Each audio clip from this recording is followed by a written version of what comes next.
Sveiki, esu Justina Vasilievičiūtė, traukos dėsnio ir tapšnojimo praktikė ir kaučingo specialistė. Džiaugiuosi, kad visai prilipo kažkaip tas pavadinimas ir aš prie jo pratinuosiu, tas gražus lietuviškas žodis.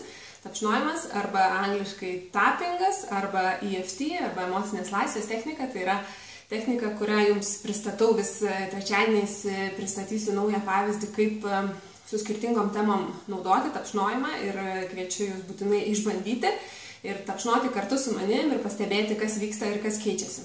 Ir šiandien turiu dar vieną super paprastą pavyzdį, nes noriu parodyti, kad tai yra paprasta ir daug ką jūs galite pasidaryti patys. Ir čia irgi remiuosi tą pačią knygą, kaip ir praėjusią kartą minėjau, emocinės laisvės technika ir Niko Hornerio pasiūlytais skriptais. Ir šitas šiandienos pavyzdys yra susijęs su žodeliu turėčiau. Jeigu sekat mano įrašus ir tai, kaip aš kalbu apie traukos dėsnį ir kaip veikia visa traukos dėsnių filosofija, tai žinot, kad labai svarbu yra tai, kokią žinutę mes išspinduliuojam, kaip mes jaučiamės, o ne tai, ką mes galvojam.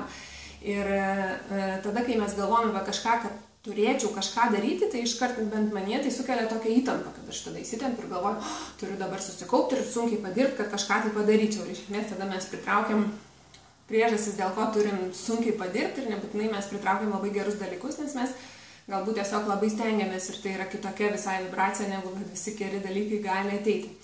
Tai dėl to su žodžiu turėti šiandien noriu pademonstruoti jums pavyzdį, kaip naudoti tapšnojimą ir noriu pakviesti, kad tiesiog pagalvotumėte visus dalykus, kuriuos jūs tikit ir jaučiat, kad savo gyvenime jūs turi daryti. Ne? Tai gali būti, klasikiniai pavyzdžiai yra, turėčiau daugiau sportuoti, turėčiau sveikiau maitintis, turėčiau galų gale išmokti anglų kalbą, turėčiau galų gale imtis projekto savo, kurį vis atidėlioju, arba turėčiau skirti laiko savo, ar, žodžiu, daugybę dalykų, kuriuos mes vis galvojam, kad turėčiau ir mes kalam save prie kryžiaus, turėčiau. Ir tiesiog išsirinkit vieną iš tų teiginių, su kuriuo prie to turėčiau, su kuriuo šiandien jums norisi padirbėti.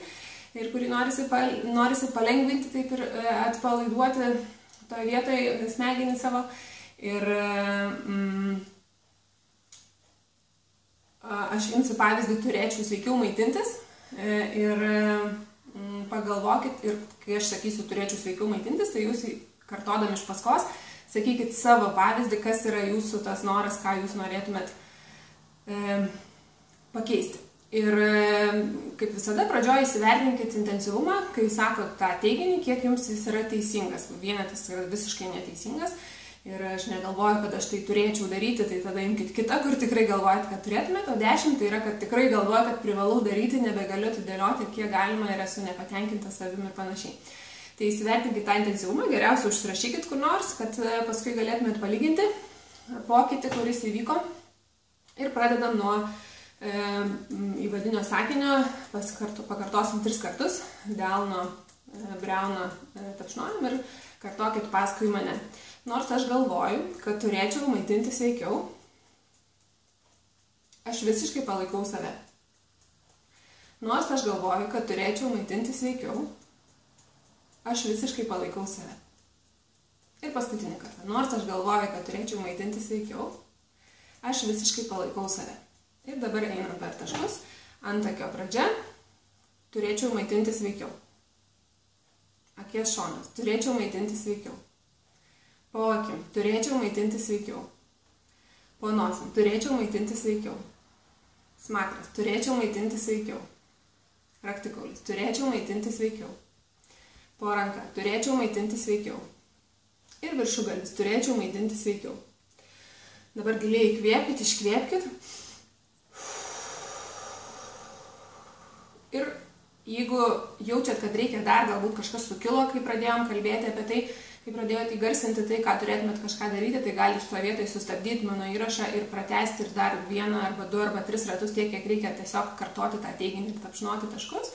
O jeigu jaučiat, kad jau galite eiti toliau, tada perinam prie pozityvaus tapšnojimo, prie teigiamo formulavimo ir tada naudojam labai paprastą frazę, aš renkuosi maitinti sveikiau. Akies šonas. Renkuosi maitinti sveikiau. Po akim. Renkuosi maitinti sveikiau. Po nosim. Renkuosi maitinti sveikiau. Smakras. Aš noriu maitinti sveikiau. Raktikulis. Galiu maitinti sveikiau. po ranką. Renkuosi maitinti sveikiau. Ir viršugalvis renkuosi maitinti sveikiau. Giliai įkvėpkit, iškvėpkit. Ir pasidalinkit, jeigu ir jūs tą pajutėt, aš kai darau būtent šį super paprastą tekstą, tapšnojimo tekstą, tai aš kažkaip labai taip pajaučiu, kažkas persijungia. Iš pradžių sakau, kad turėčiau kažką daryti ir kažkas persijungia, pasileidžia, atsipalaiduoja ir tada aš jau galiu eiti į tą pozityvų tokį kalbėjimą, kad renkuosi arba norėčiau daryti ir tai yra visiškai kitokia energija negu tokia, kad aš privalau ir turiu suimti save į rankas, priversti ir padaryti. Ir dar šiandien noriu pasakyti komentarą apie tai, kodėl negalim iš karto eiti prie teigiamų dalykų ir kalbėti šiuo atveju apie tai, kodėl aš negaliu iš karto sakyti, kad aš renkuosi maitinti sveikiau. Tai dėl to, kad mes, jeigu mes iš pradžių neįgarsinam to, kaip mes jaučiamės, kad aš turėčiau kažką daryti, kad aš atidėlioju ilgą laiką ir aš to nedarau ir esu nepatenkinta savim, kad nedarau ir tai gali būti susiję daug su tuo gėdos, kaltės, emocijų, baimės, kad nesugebėsiu, daug žodžių visokių tokių gilių išgyvenimų gali slėptis po to paprastu sakiniu.